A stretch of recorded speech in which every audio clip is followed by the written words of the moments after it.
Dan kita lanjut apa tadi, bahwa di dalam keilmuan hukum atau ilmu tata negara ini juga terkandung hukum, yaitu bagaimana di dalam fungsinya. Selain hukum itu fungsi daripada lembaga-lembaga berdasarkan ilmu ketatanegaraan itu dibentuk.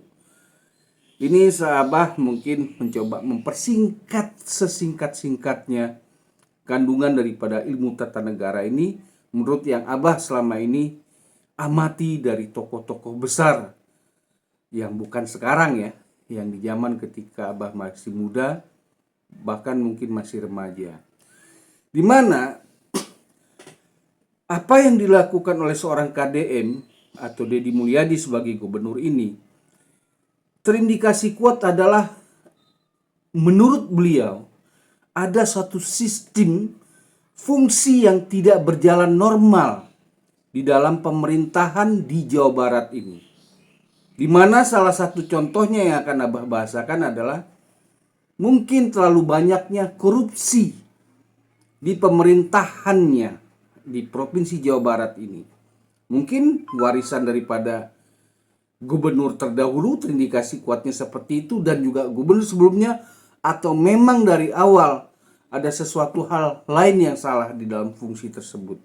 Walaupun mungkin ini ya, karena hidup ini terlalu banyak trik dan intrik atau panggung sandiwaranya, terutama di dalam keilmuan politik yang pelaksanaan politik yang selama ini terindikasi kuat terjadi di Indonesia. Mungkin saja seorang gubernur tersebut atau pejabat tersebut diberikan suatu penghargaan oleh pemerintah pusatnya. Tapi apakah memang benar sudah layak? Dan apakah sudah benar penghargaan itu diberikan? Ini jadi pertanyaan yang mungkin akan kita ulas atau tidak Abah ulas lebih dalam, tapi kita ke pokok lagi daripada bahasan hari ini yang Abah bahasakan, di mana fungsi daripada ilmu ketatanegaraan berdasarkan lembaga-lembaga pemerintahnya. Contoh dari gubernur itu ada sekda, ada bawahnya lagi dinas, di bawah dinas ini lagi ada bagian operasionalnya. Itu yang Abah singkatkan saja, seperti kepala misalnya kepala Satpol, kepada kepala lingkungan hidup. Dan di dalam sistem daripada kegubernuran sendiri itu ada namanya bagian hukumnya, kan seperti itu, atau di kabupaten. Jadi seharusnya itu harus berjalan, karena sebetulnya keilmuan tata negara yang ada di Indonesia ini sebetulnya sudah bagus. Tapi masalahnya adalah pelaksanaannya. Nah, ini Abah mulai menyangkut nih kepada apakah benar yang dilakukan oleh seorang KDM ini dia mencampurkan one man show seperti ini. Abah pinjam dari bahasa orang-orang yang sudah menyebutkan duluannya ya, terutama yang berusaha menyudutkan KDM.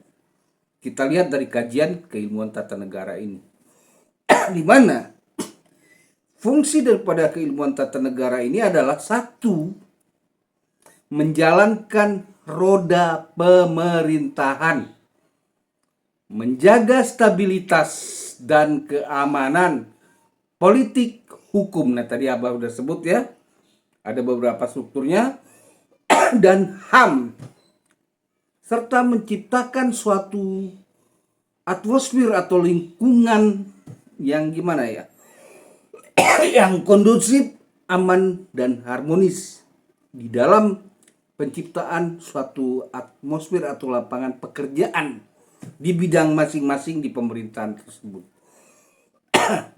Contoh yang kita lihat selama ini, dari sejaknya KDM menjadi gubernur, ketika turun di Bekasi, mungkin ada satu saran atau perintah seorang pimpinan tertinggi daerah yaitu gubernur yang kurang cepat ditanggapi ataupun lambat atau tidak turun.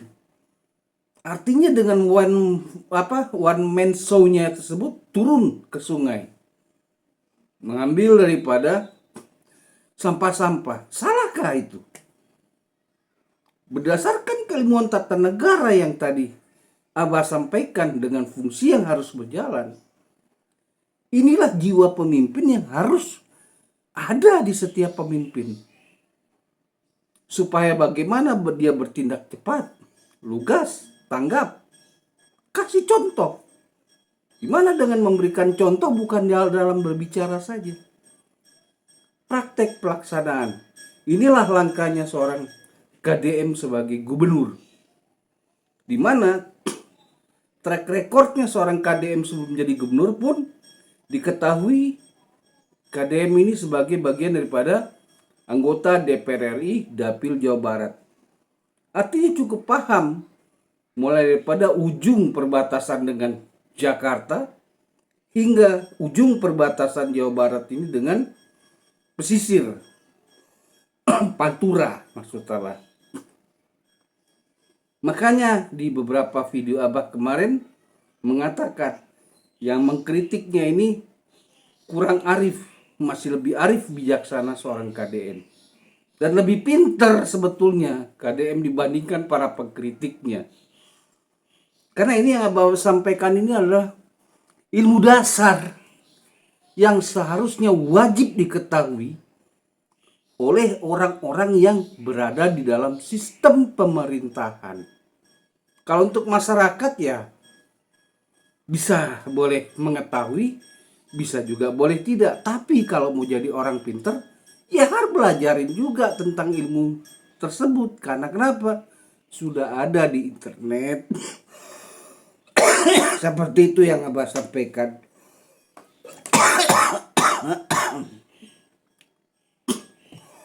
Di mana yang menjadi satu hal lagi, sebetulnya ini adalah menurut Abah sesuatu hal yang sebetulnya mereka pura-pura tidak tahu karena ada terindikasi money, begitu para pemirsa. Di mana salah satu untuk menciptakan hubungan lingkungan kondusif ini seharusnya berdasarkan sistem ketatanegaraan dibentuknya DPR, legislatif dan eksekutif ini, itu harusnya bekerja sama, bukan saling serang menyerang. Dan caranya itu bagaimana? Bukan hanya dalam bentuk pembicaraan yang membuat satu yang harus menciptakan lingkungan itu menjadi kondusif tidak tercipta. Seharusnya rekan kerja daripada pemerintahan gubernur ini memahami apa sih kendala sebetulnya. Atau terindikasi kuat ada sesuatu hal. I don't know, kan seperti itu. Kerjanya para penyidik lah. Yaitu yang terutama di tingkat korupsi. Di mana ada lembaga yang khusus yaitu KPK. Apakah sudah memahami untuk bisa menyelidiki daripada persoalan yang sekarang ada di Jawa Barat? Terindikasi kuat karena kita tahu ada geger kemarin dana hibah. Dana hibah itu bahkan sudah mencapai angka miliaran. Jauh di atas daripada angka batasan KPK yang cuma 1 M. Dia sudah puluhan M.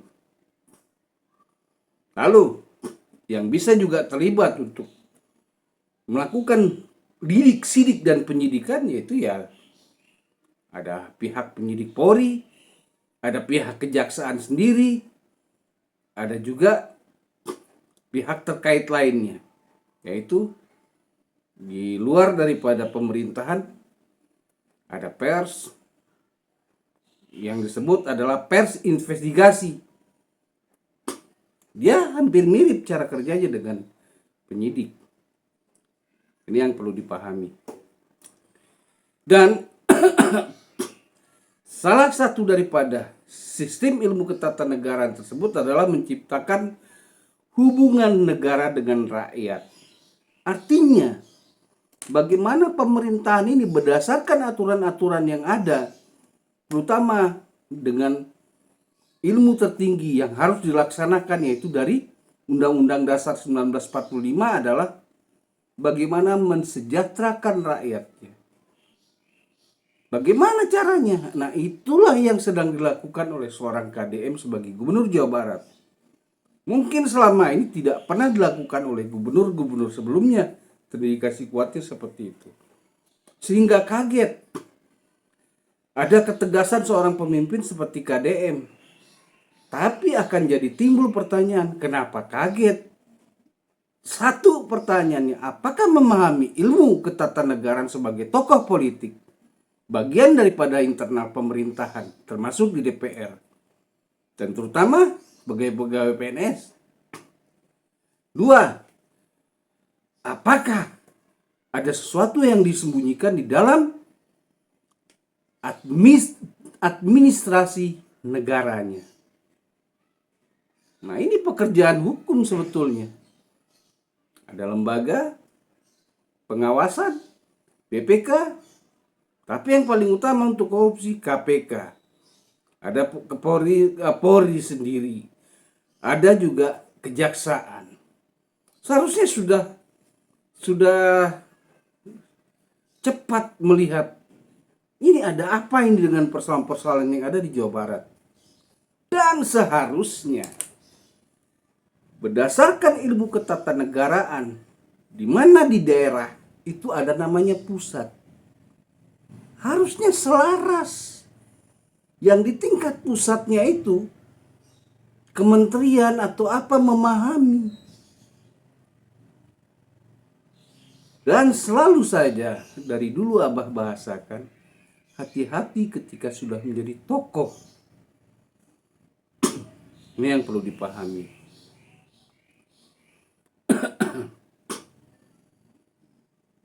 Contoh yang sangat jujur saja, Abah sebagai SDTT, sekolah dasar tidak tamat ini tertawa perut Abah sakit.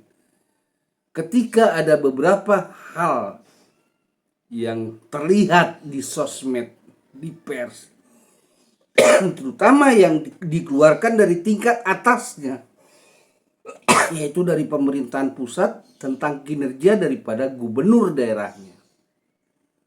Dan perlu dipahami, ada kebebasan daerah untuk memperbaiki daerahnya dalam bentuk pengamatan pengawasan dari pusat. Tidak langsung bisa di-cop semua. Berikan kebebasan berdasarkan otonom. Jangan dilupa itu. Makanya dengan apa yang terjadi ini, jujur saja saya mau ngomong serius tapi nggak bisa serius karena kenapa? Ketawa sendiri. Kok di tingkat kementerian atau yang dikatakan dari pusat tidak memahami kinerja seorang gubernur. Dan lucu juga ketika sebagai bagian daripada kerjasama dan internal pengawasan DPR tidak memahami apa tujuannya seorang gubernur. Ini yang berdasarkan ilmu dasar yang Abah bahasakan saja, kalau tingkat lanjutnya ya para ahlinya lah. Ahli di ilmu pemerintahannya. Di situ saja sudah cukup geli melihat apa yang dilakukan, didengar oleh yang seharusnya tidak dilakukan oleh para pejabat yang terkait. Nanti setelah sesi ini mungkin Abah akan bicara juga tentang dunia pendidikan. Tapi Abah bicara dulu berdasarkan struktur keilmuan tata negara. Seperti itu aja yang Abah bahasakan. Jadi Abah cuma pesan sekali lagi, janganlah malu-maluin kalau sudah punya gelar tinggi. Masa kalah sama dengan Abah? Abah ini SDTT, sekolah dasar tidak tamat loh. Seperti itu yang dipahami deh. Karena Abah juga tidak mau video ini terlalu panjang, memberatkan di handphone. Kebetulan salah satu komputer sedang error. Lagi mikir-mikir apa komputer yang satu dibuka karena bukan bagiannya kan. Maksudnya dipakai karena itu adalah khusus untuk yang kemarin yang harus Abah lakukan. Ya akhirnya pakai handphone lagi. Ini juga siarannya pakai handphone. Apalagi ya mau disampaikan ya, karena jadi ketawa sendiri gitu. Apakah tidak memahami atau pura-pura tidak memahami? Karena ada sesuatu hal. Dan yang satu lagi perlu diingat. Di dalam ilmu ketatanegaraan tidak ada yang lebih tinggi daripada pimpinan pemerintahan. Nurutnya harus dengan pimpinan pemerintahan, bukan dengan pimpinan partainya. Aduh, minta maaf ketawa lagi apa. Jadi itu aja lah. Abah pamit dulu deh. Karena kenapa? Abah ini seperti ketika balik ke Jawa Barat ini melihat dagelan. Kalau Abah dulu senang dulu ya nonton namanya Safari, apa lupa nama itu, zaman Abah muda itu. Ada Pak Edu Sud. Itu ada dagelannya, ada wayang. Nah ini sekarang Abah lihat mencoba menjadi orang pinter tapi malah terlihat bodoh gitu. Dan yang lucunya, yang dianggap orang biasa bodoh malah lebih pintar daripada yang gelarnya berderet-deret dan punya jabatan. Ketika Abah lihat beberapa hal di sosmed dijawab oleh orang biasa, malu. Makanya lisan itu perlu dijaga, ucapan perlu dijaga. Salah satunya harus memahami ilmu kosakata bahasa. Karena kenapa? Berulang-ulang dari dulu Abah sampaikan, rakyat Indonesia ini bukannya bodoh, udah pinter, bahkan lebih pinter daripada pejabatnya. Sudah terbukti sekarang. Aduh, mau ilmu apa saja rakyat menjawab. Tapi yang anehnya dibilang buzzer ketika kebaikan dibela. Abah sudah jelaskan apa itu buzzer kan? Di video Abah yang lalu silakan dibuka. Jadi gimana ya Abah mau sampaikan ya? Ayolah kita menjadi orang pintar sebenarnya. Jangan pura-pura pintar, kelihatan enak didengar tapi kandungannya kosong pengetahuannya. Itu aja lah yang Abah sampaikan. Terima kasih banyak sudah hadir. Jangan lupa untuk yang belum subscribe, like, dan bantu share. Dan nanti kalau di TikTok, tolong dibantu tap-tap, dibantu like, share-nya juga, dan langganan. Itu untuk membantu daripada perkembangan channel ini. Dan juga channel kalian yang juga punya channel. Ketika berinteraksi, sedang menonton di suatu channel orang lain. Seperti itu aja. Waalaikumsalam warahmatullahi wabarakatuh. Sampai berjumpa di sesi kritikan, saran, solusi berikutnya daripada Abah Davi Pengamat. Jadi cuma pesan Abah, ketika sudah menjadi seorang yang dianggap punya ilmu dan menjadi pejabat, tunjukkan data-data keilmuannya. Jangan tong kosong nyaring bunyinya atau omon-omon. Bye-bye. Abah pamit dulu nanti. Panjang lagi nanti bicara, kita sambung nanti di video berikutnya. Waalaikumsalam warahmatullahi wabarakatuh. Terima kasih sudah menonton.